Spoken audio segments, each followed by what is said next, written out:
खुलुमबाय आंनि मुलुगनां बड' निउस चेनेल साफ्रोमबो नायगिरि बिथांमोननिसिम गोजोन फुंबिलिनि बयनिसिमबो गाहाम हामलायनाय जासिहरनाय जाबाय। आसा खालामो नोंथांमोनहा गासै मोजाङै दं। बे समाव आं नोंथांमोननि सिगाङाव फुंबिलिनि मोननैसो खौरां लाना फैलायबाय। अन्नानै भिडिअखौ स्किप खालामाजासे जोबजासिम नायलांदो। दिनैनि फुंबिलिनि मोननैसो खौरांफोरा जाबाय। गिबि रादाबाव दं मैया डाइरेक्टर जेनेरेल अफ पुलिस मानाव गेदेर जिपि सिं बिथाङा फोरमायनाय बादिब्ला आसामाव आलफाजों गोजोन गोरोबथा सावरायनाया मोजाङैनो जाफुंसारबाय। खौरां मोननाय बादिब्ला सिगां समफोराव आलफाया सेन्ट्रेल गभर्नमेन्टनि पिस एकर्डनि ड्राफ्टखौ गनायनो हायाखैमोन।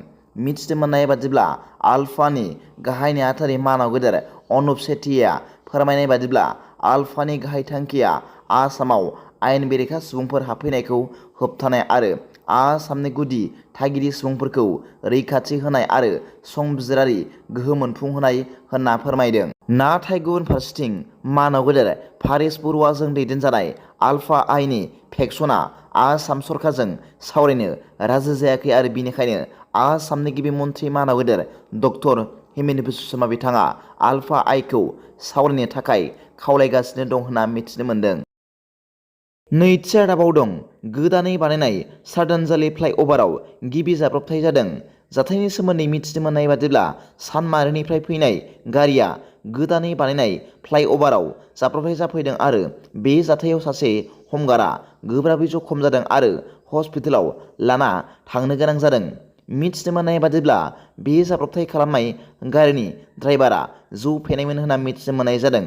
खौरां मोननाय बादिब्ला बे फ्लाइअभार दालांखौ थांनाय 20 अक्ट'बरावसो गिबि मन्थ्रि मानाव गेदेर डक्टर हिमेन्त बिश्व शर्मा बिथाङा बेखेवनानै होदोंमोन। ब्रैथि रादाबाव दं आसामनि गभर्नर मुशिगुलाब सान खाटारियाजों सावरायनायनि उनाव खौरां बिजोङाव एबसुनि आफादगिरि दिपेन बर' बिथांनि गोख्रों बिबुंथि। मख'नो गोनांदि मैया गुवाहाटीआव माहारियारि आफाद एबसु आरो बर' थुनलाइ आफादा बड'लेण्ड मुलुगसोलोंसालिनि भाइस चेन्सेलर लाइसाम लारु सिंखौ ब्रैथि रादाबाव दं NLFB आफादनि खौरांगिरि मेल। NLFB आफादखौ फोजोबबाय होनना फोसावदों आरो NLFB आफादा दिनैनिफ्राय थानाय नंला होननानै फोसावदों। बेनिखायनो रायजो राजाफोरनिफ्राय गेदेर सोंलु सिखारदों। बे बाथ्रा फोसावनायनि सायाव बे खौरांगिरि मेलनि गेजेरजों NLFB आफादनि बिसखङा फोरमायदों दि थांनाय सुक्रुबारखालि आसाम सरकारनि नखर बिफान राजखान्थि बिफाननि बानजायनायाव 2 लाख राङारि अनसुंथाइ होदोंमोन। बे समाव माखासे आफादनिफ्राय एक्सपेल खालामजानाय केडारफोरासो आसाम सरकारजों सारेन्डार खालामहैदों। नाथाय NLFBआ सासेबो सारेन्डार जायाखै आरो 2 लाखनि चेकबो लायाखै। एक्सपेल हान्जायासो सारेन्डार जादों होनना बिसखङा खौरांगिरि मेलनि गेजेरजों बुंथियो। दिनैनि फुंबिलिनि मोननैसो खौरांफोरा दा बेखिनिल'मोन।